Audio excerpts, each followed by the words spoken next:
Assalamualaikum warahmatullahi wabarakatuh.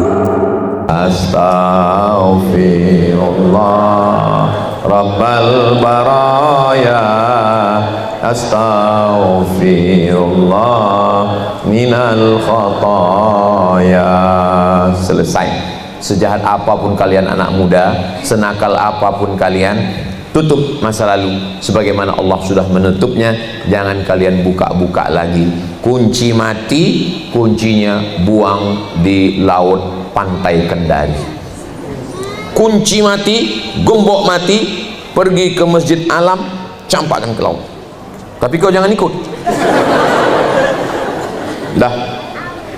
Karena kalau kita bukakan kepada manusia, manusia ini hari ini jadi kawan, besok jadi lawan, hari ini baik, besok jadi tak baik, dibukakannya rahasia menjadi ribah, menjadi namimah, menjadi pembicaraan yang tidak baik. Maka mengadunya hanya kepada Allah, yang tahu hanya Allah semata. Begitu juga dengan perempuan-perempuan, kakak-kakak, siapa yang tak pernah silap, siapa yang tak pernah salah. Jangankan kita, Nabi Adam alaihissalam, la taqraba hadhihi syajarah, jangan dekati pohon ini, pohon khuldi, fatakuna minaz zalimin, nanti kamu jadi orang zalim. Fa'azallahuma syaitan, mereka digoda syaitan, silap, salah, khilaf, lupa.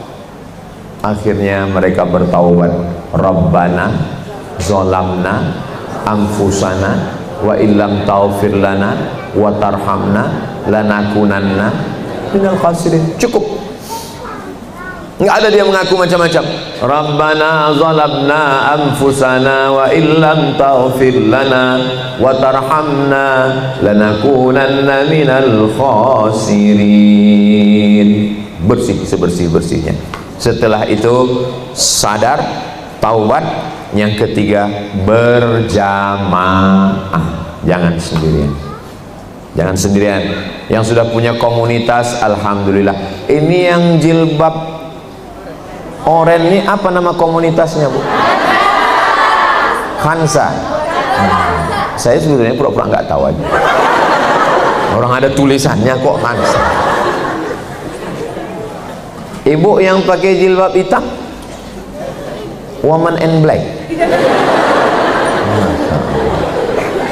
Yang sudah punya komunitas, mudah-mudahan istiqomah. Anak-anak muda, ada kemarin tadi malam tuh ngasih saya rompi. Saya lihat biker subuhan. Oh, saya ambil, rupanya ada namanya. Saya balikkan lagi. Ketua, saya bilang sama Ustaz Auzi, Zi balikkan Zi. Kenapa Ustaz? Ada namanya sudah. Bukan untuk saya sih. Makanya sadar Ustaz Somad, jangan kegeeran. Sering kali saya dikasih rompi begitu, pemakaian rompi, gitu udah dipasang, udah foto selesai. Ustaz mohon balikkan lagi Ustaz. Banyak komunitas-komunitas. Ada Al-Jam'iyatul Wasliyah, komunitas organisasi dari Sumatera Utara. Saya kebetulan dulu juga SD saya Al-Jamiatul Wasliyah, Sanawiyah Al-Jamiatul Wasliyah. Rupanya sudah sampai ke Sulawesi Tenggara. Ada biker subuhan, ada. Kamu komunitasnya apa? Komunitas tanpa nama. Biar supaya apa? Biar supaya kita nggak riak, Pak Ustaz. Terus namanya apa? Tanpa nama. Ya riak juga lah itu.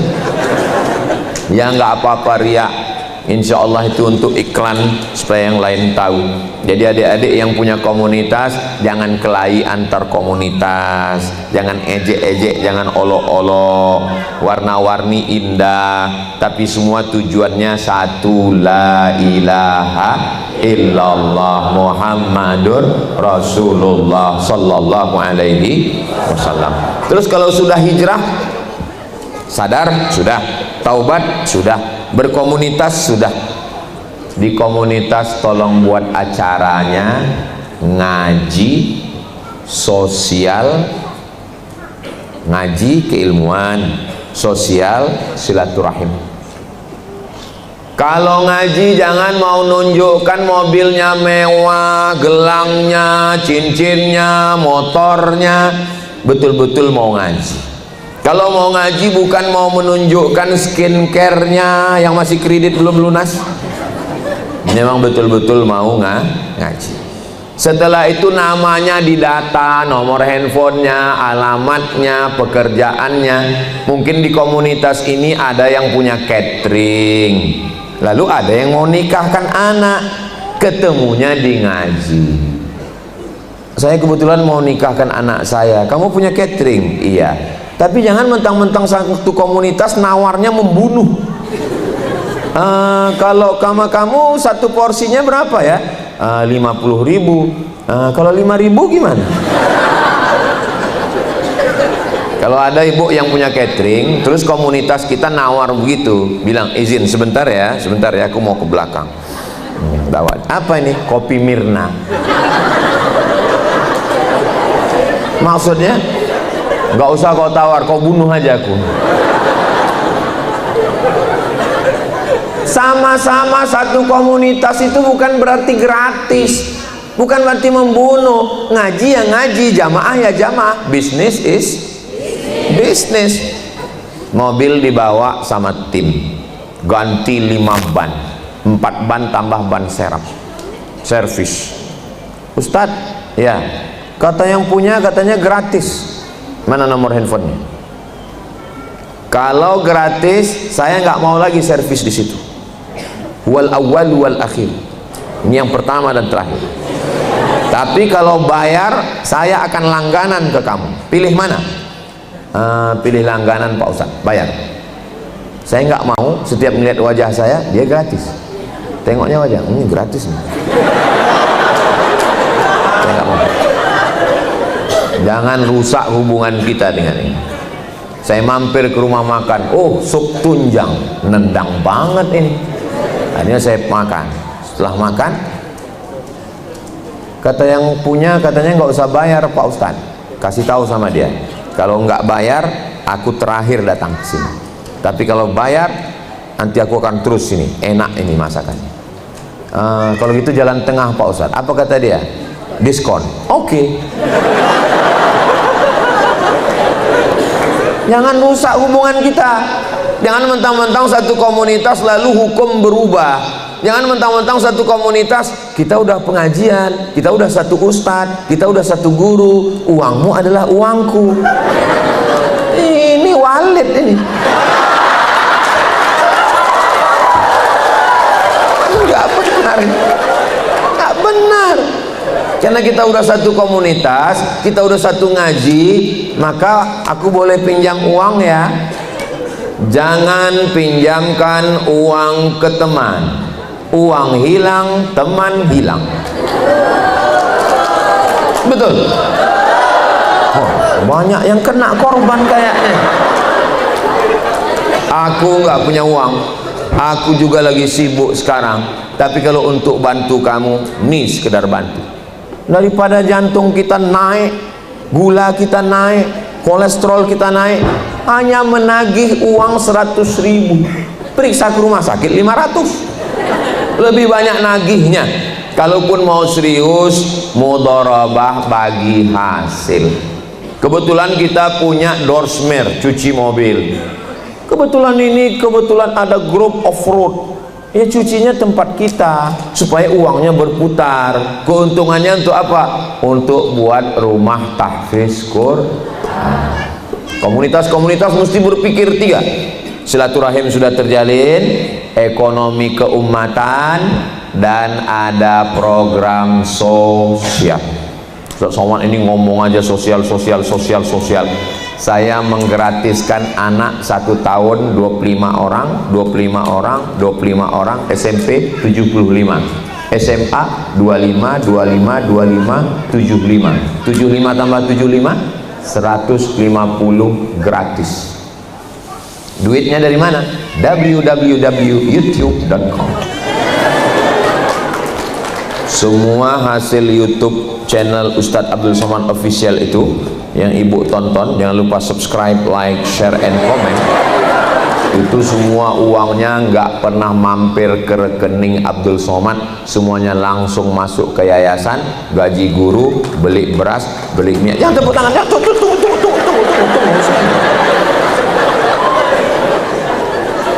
Ngapain Ustaz ceritakan? Itu kan jadi riak.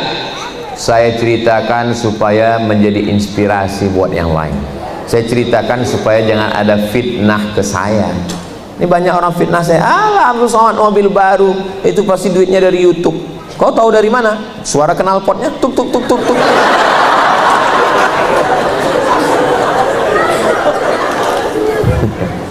Program itu mesti ada 3: silaturahim, ilmu, dan sosial. Sosialnya sudah dapat, datang. Silaturahimnya sudah dapat, ilmunya sudah dapat. Untuk bulan ini kamu petugas yang bangunin malam tahajud jam 3 ya. Iya. Apa nama programnya? Tahajud call. Bangun ya Besti. Malaikat maut udah dekat. Hai guys, bangun ya. Kita tahajud, karena yang kekal abadi hanya sholat, yang lain itu tinggal. Nah, setelah telepon sana, telepon sini, tidur. Besok pas ketemuan, kamu yang bertugas bulan ini kan? Iya. Kamu tahajud? Enggak. Kenapa? Karena kita sudah menyuruh orang buat baik, kita udah dapat pahala. Ini aliran sesat. Kita bukan cuma ngajak orang. Kalau sholat tahajud ya udah tahajud aja, jangan tahajud live. Kamera menyala abangku. Sholli sunnatat tahajud. Orang sholat tahajud ngelihat tempat sujud, dia ngelihat like berapa. Allah. Jangan rusak. Bangunkan orang bagus, ngajak orang bagus. Alhamdulillah Pak Ustadz, kami udah punya komunitas anak-anak muda Pak Ustadz. Apa judulnya? Playboy Cap Tupai. Tupai hijrah Pak Ustadz. Udah tobat semua kami Pak Ustadz. Terus siapa yang kamu telepon? Ya pacar saya. Hah? Tapi katanya sudah tobat. Tobat kok masih pacaran? Ini pacaran syariah Pak Ustadz. Kami pun manggilnya, sholat ya ukhti. Bulan pertama ya akhi ya ukhti, bulan kedua ya abi ya ummi, bulan ketiga ya almarhum ya almarhumah. Setan gak pernah ngajak berzina.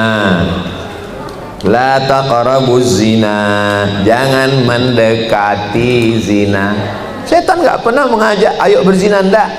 Dia awali dari satu grup, tukar-tukaran nomor, ngajak informasi pengajian, berawal dari tukar-tukar curhatan, berakhir pada tukar cairan. Ustaz ngomongin jangan begitu Pak Ustaz, menjijikkan. Mendengarnya aja menjijikkan, apalagi melakukannya. Ya Allah selamatkan kami semua dari perbuatan maksiat. Ustaz nggak layak ngomong begitu Pak Ustaz, ngomongnya aja nggak layak, apalagi melakukannya. Kamu kenapa call dia? Kamu kenapa tukar handphone sama dia? Kamu kenapa hubungan dengan dia? Dia udah macam abang saya, dia udah macam saudara saya, dia sudah macam keluarga saya. Berawal dari macam, berakhir dengan macam-macam. Waspada. Saudara yang dimuliakan Allah SWT, kalau ada satu grup pengajian, satu ngaji, satu ustadz, satu grup, satu kelompok, satu komunitas mulai memuji-muji, kamu seperti bidadari ya. Kamu nggak pakai make up tapi kelihatannya bekas cahaya wudhu ya, cahaya tahajud ya. Kalau dia bukan ayahmu, dia bukan kakekmu, dia bukan abangmu, dia bukan adikmu, dia bukan suamimu, dan dia bukan keluargamu, yakinlah dia buaya darat. Dosa perempuan bukan membuka aurat, dosa perempuan bukan membuka rambut, itu sudah jelas dosa. Dosa perempuan adalah mesra kepada orang yang tidak layak untuk dimesrai.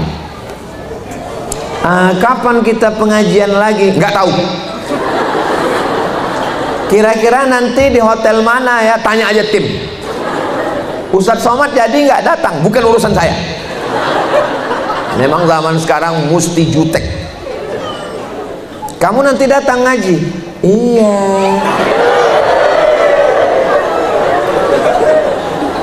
Jangan. Ustadz enak aja ngomong begitu. Ustadz kan udah nikah, Ustadz kan ustadz. Tidak ada perempuan yang boleh komunikasi ke saya kecuali istri saya. Kenapa? Karena saya pun berpotensi untuk menjadi setan. Itu pesan ibu saya. Kata ibu saya, kau hati-hati, kau ustadz. Aku nih ustadz mak, setannya ustadz juga. Aku nih dari Al-Azhar Mesir mak, setan yang menggoda kau lulusan Kairo juga, lulusan Fir'aun.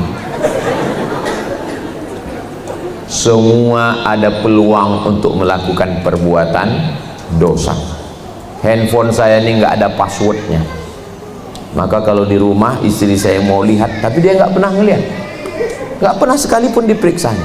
Ustaz kok tahu? Saya intip juga dari jauh. Memang ada password, memang nggak ada password. Saya bilang sama dia, aku bilang aku nggak mau ada kecurigaan antara kita. Ini nggak ada password, dibuka langsung terbuka, langsung nggak ada. Saya letakkan sih, tapi sambil main sama Sami saya tengok juga. Dan handphone dia pun nggak ada password, dan saya tidak pernah membuka-buka handphone dia. Hubungan kita adalah trust, hubungan kita adalah kepercayaan. Ini penting. Mudah-mudahan adik-adik yang belum nikah dapat jodoh yang baik-baik. Banyak sekali yang belum nikah.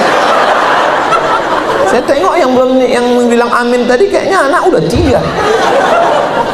Itu untuk anak-anak kami Pak Ustadz. Semua ini sudah ada jodohnya, cuman belum kelihatan. Itu aja. Bayangkan kalau kita lahir langsung kelihatan, kan nggak enak hidup ini. Coba bayangkan lahir, begitu TK langsung dikasih tahu, itu jodohmu. Saya langsung lemas. Itu.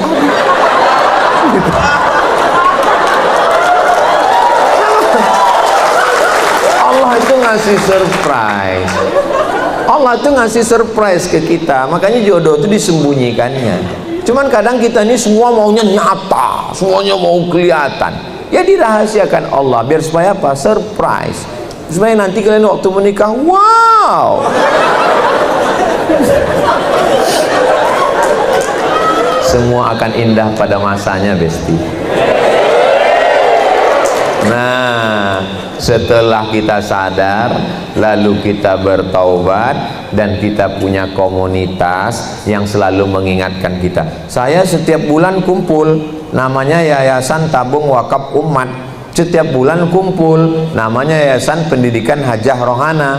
Ada majelis ilmu. Saya kasih tahu ke kawan saya, kalau aku salah, postinganku salah, ngomongku salah, kasih tahu aku. Tapi tolong jangan di depan jamaah.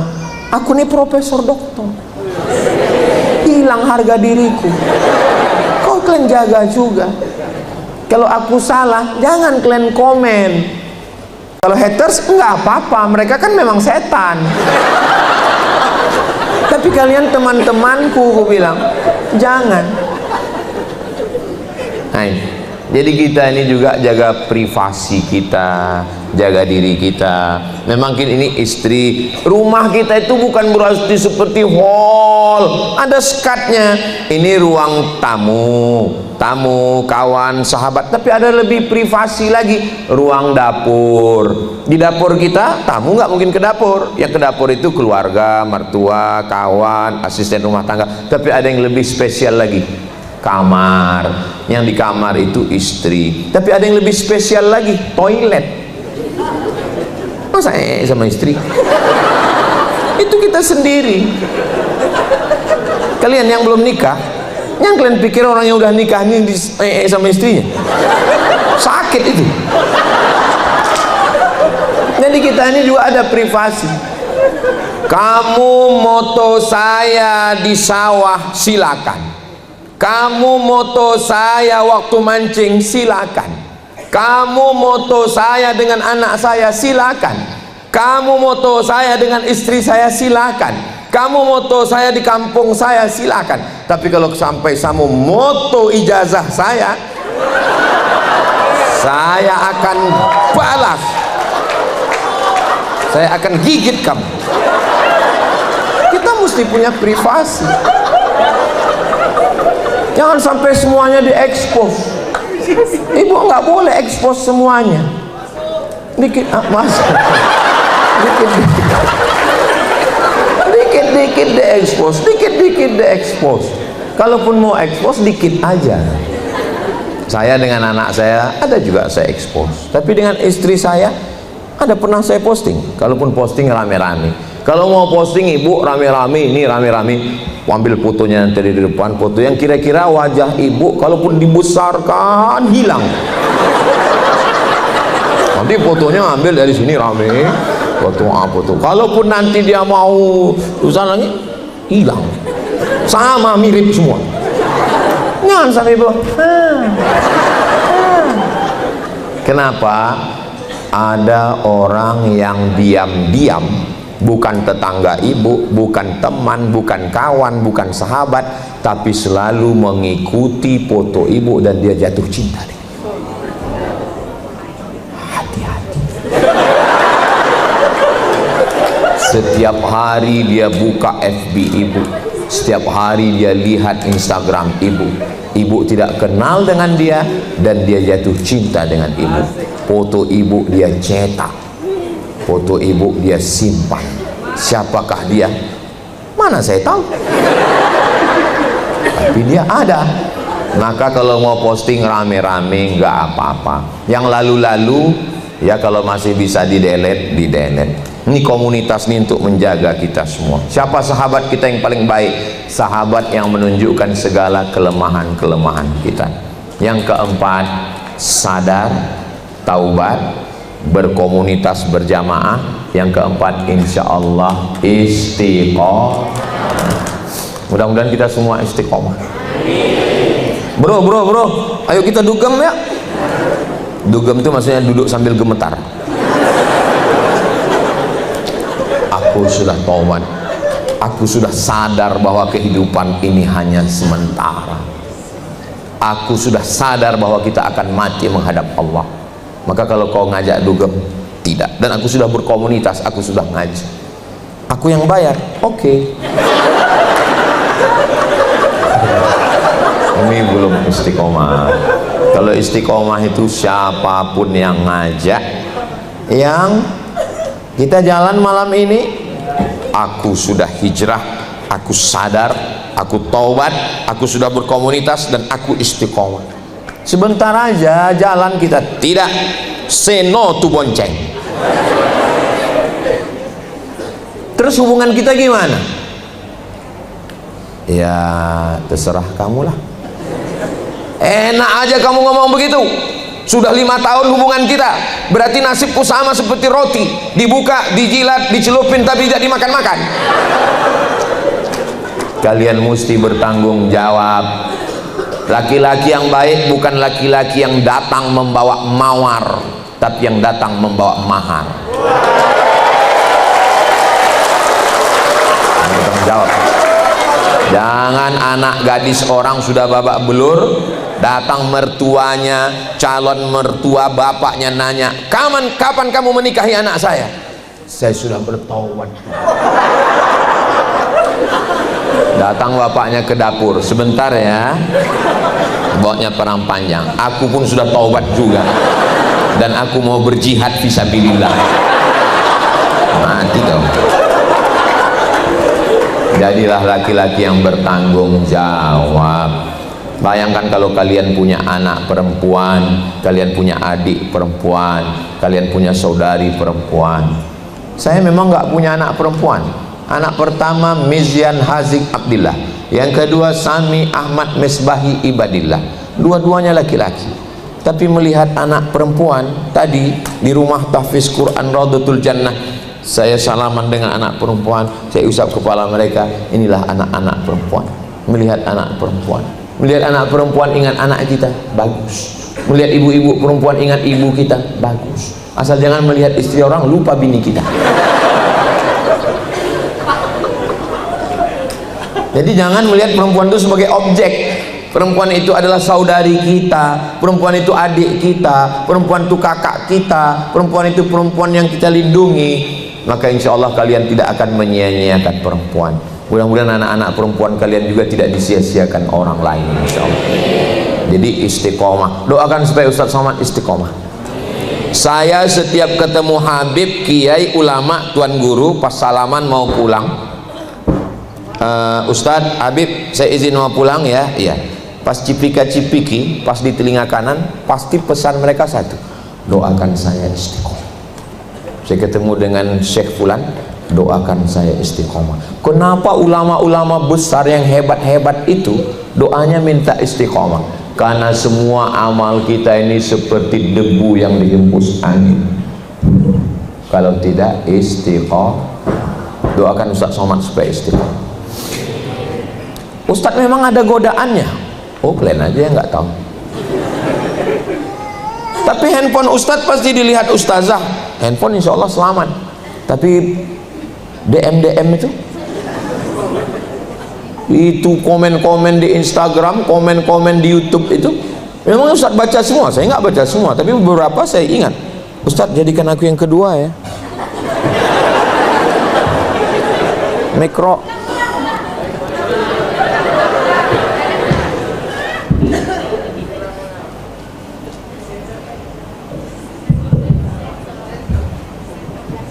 Kalau tuan beli peniti, jangan ditusukkan ke sayur kubis. Kalau mic sudah mati, itu tanda waktu sudah habis.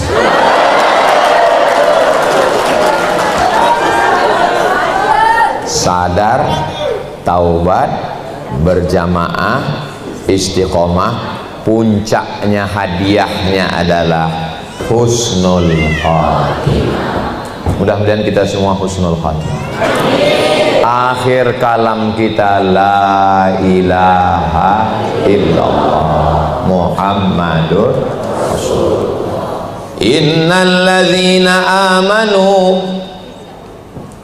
Innalladzina qalu rabbuna Allah, orang yang mengatakan Rabb Tuhan kami Allah, summa istaqamu, kemudian mereka istiqamah, tatanazzalu alaihimul malaikah, turun malaikat. Kalau kita sudah taubat, kita sudah berjamaah, kita sudah istiqomah, nanti saat kita mau mati turun malaikat. Apa kata malaikat?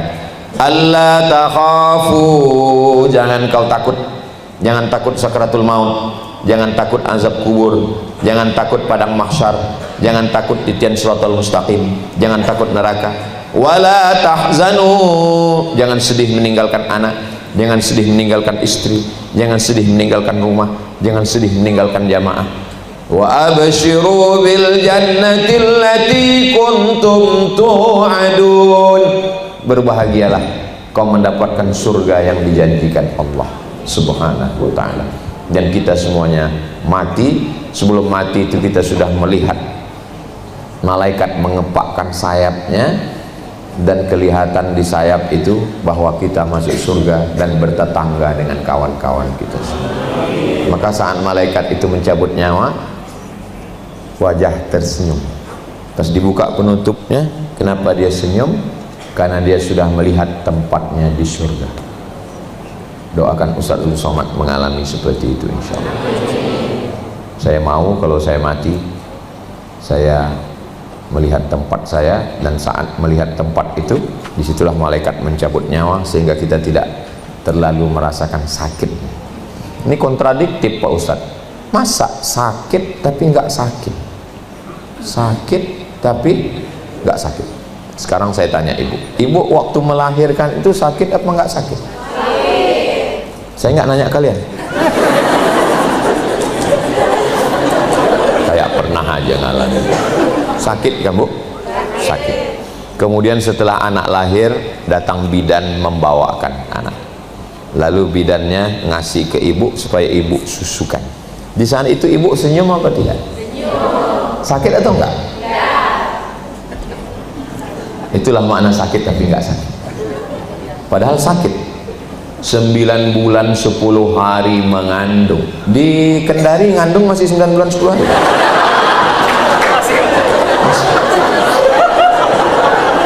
Soalnya di tempat lain itu sekarang nikah Januari, Maret sudah lahir. Pas ditanya, kok cepat sekali? Dalam rangka efisiensi. Ternyata dikendali masih. Tulang belakang ini membengkok, melengkung.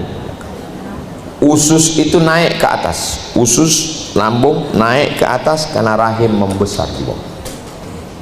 Kulit tangan, leher menghitam. Sebelum mengandung memang udah hitam.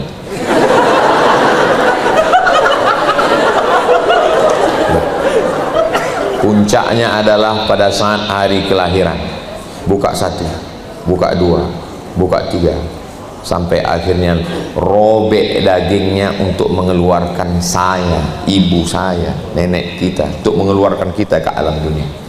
Tapi saat bayi itu dipegang, dia senyum, melelehkan air mata, dia cium bayi itu.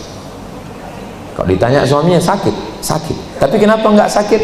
Karena ada yang membahagiakan. Kira-kira, agak-agaknya, begitu jugalah sakratul maut itu. Seperti kambing yang dikuliti hidup-hidup, seperti tebasan pedang di tempat yang sama beratus kali, seperti hunjaman tombak di ulu hati, di jantung. Tapi kita tersenyum. Kenapa? Karena melihat tempat di surga, dan nikmat melihat tempat itu mengurangi rasa sakit. Susah mengungkapkannya karena ini masalah rasa. Rasa itu tidak bisa diwakili oleh kata, karena kata terlalu miskin untuk mewakili rasa.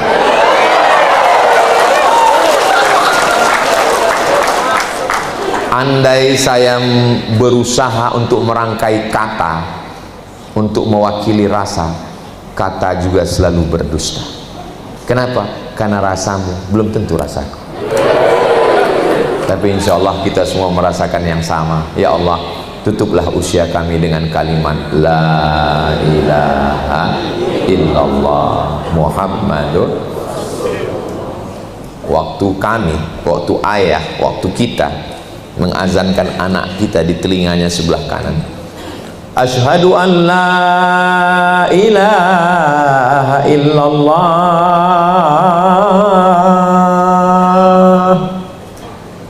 Kami laki-laki saat mengazankan kalian, anak-anakku perempuan, kami nggak minta apa-apa, kami nggak minta balasan apa-apa, kami cuma minta balasan satu.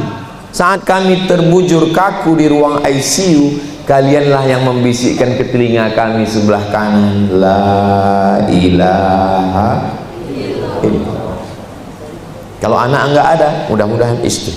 Makanya nanti malam kalau suami ibu payah bangun subuh, cobalah jurusnya La ilaha illallah. Insya Allah bangun dia. Ibu udah pernah nyoba? Belum? Coba malam ini.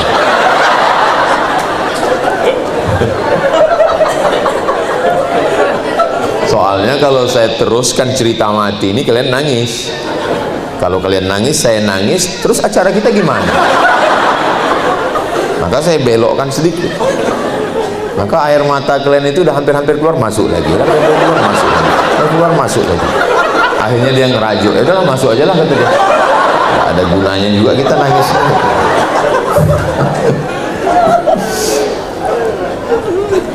Insya Allah kita meninggal dalam keadaan tersenyum. Kalau dipikir-pikir hidup ini ya, cari uang buat rumah untuk kita, beli mobil untuk kita, beli motor untuk kita. Kita nih laki-laki, pas kita meninggal, istri kita cuma nunggu 4 bulan 10 hari. Tengok, dia udah mulai ketawa. Setelah 4 bulan 10 hari, nama kita di surat nikah berganti dengan nama Bronis, berondong manis. Motor kita dia pakai jalan-jalan sore. Motor kita dia naiki, mobil kita dia naiki, mini kita pun dia naiki. Ini cerita antar kami laki-laki. Apa yang mau diharapkan dari dunia ini? Apa yang diharapkan? Tapi Pak Ustadz dia mengatakan, kau adalah buah hatiku, buah cintaku, siang dan malam terbayang-bayang, malam tak tidur tak lelap, makan tak kenyang. Wih. Akhirlah semua kedustaan ini. Kita semua akan, tapi jangan gara-gara ini lalu kalian pulang kelahi. Saya nggak mau. Saya nggak mau nanti siang bapak minta kopi, mama datang istri bawakan kopi, papa ini kopi untuk papa. Akhirlah semua kedustaan ini. Saya nggak mau juga begitu. Saya mau ingin menyadarkan kita ini udah terlalu jauh. Kita sadar bahwa kita semua akan mati. Sore-sore mereka jalan-jalan pakai motor kita. Suami yang baru nanya, makam suamimu mana? Saking kan kuatnya pegangannya, nggak bisa dia nunjuk.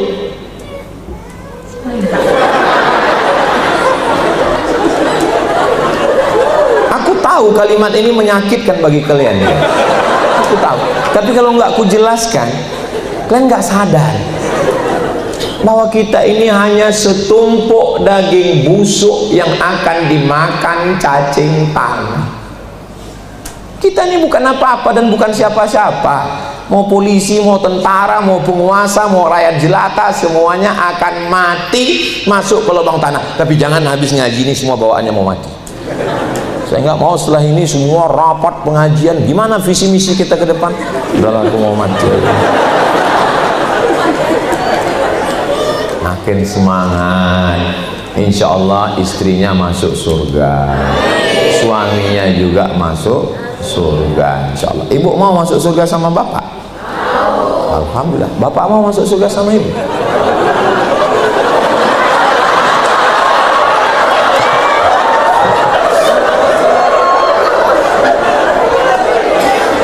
Ustad, kenapa kalau perempuan itu ditanya, ibu mau masuk surga sama bapak? Mau. Pas laki-laki, bapak mau masuk surga sama ibu? Diam. Laki-laki itu nggak berkata-kata.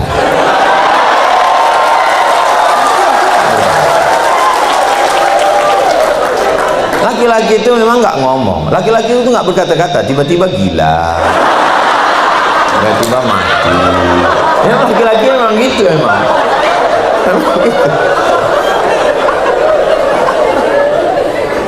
90% laki-laki di Indonesia tidak mengungkapkan cintanya kepada istri.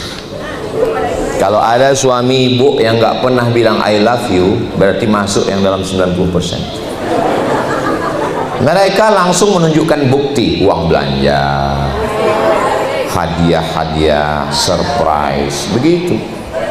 Rata-rata laki-laki Indonesia itu tidak mengungkapkan I love you kepada istrinya karena mereka lebih banyak mengucapkan itu kepada istri orang lain.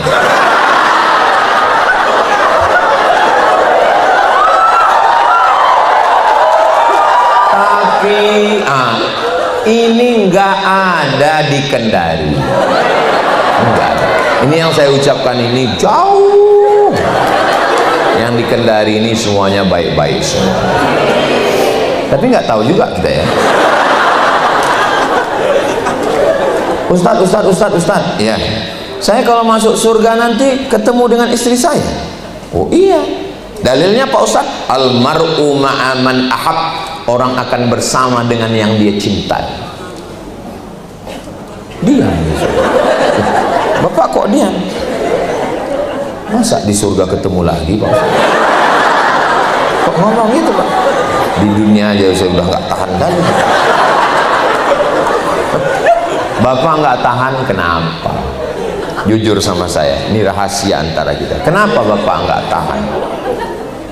Saya ditanya terus, tinggal di hotel mana, pulang jam berapa, kunci motor mana, kunci mobil mana, ini kain sarung kenapa nggak dipakai sholat, ini baju koko kenapa nggak dipakai sholat mana, tolong kirim foto sedang di mana, jalan sama siapa, pulang jam berapa. Itu bukan istri Pak, itu security. Kalau ada kalian, adikku, kawanku, sahabatku, bapak, om, paman yang punya istri begitu, mereka adalah bidadari surga yang dikirim Allah menyelamatkan kalian.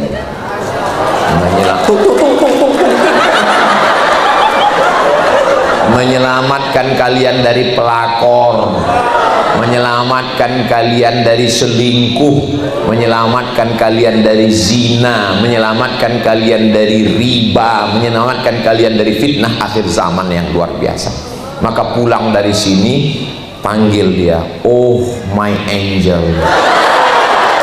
kau adalah malaikat penyelamat.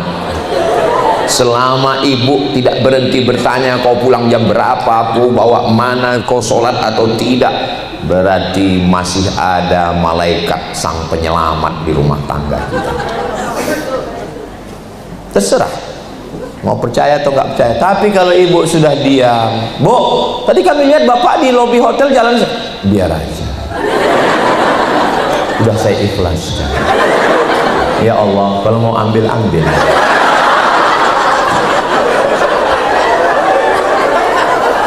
Tapi jangan juga jadi istri kalau kamu nanti sudah menikah, ibumu datang dari kampung, nak, minjam uang 50.000, mama mau buka puasa Senin Kamis, nak, pinjam duit untuk beli palu basah, saya mau buka puasa, nak, pinjam 50.000 dulu. Sebentar ya, Ma, duit dipegang istriku semua. Ibumu yang melahirkanmu meregang nyawa, tapi duitmu semua habis dia pegang. Kalau ada model suami model begini, ini kalau mati nanti di akhirat, ini tidak kena azab kubur. Karena pas malaikat mau mengazab, kata malaikat satu lagi, yang ini nggak usah kita azab. Kenapa? Udah azab kali di dunia.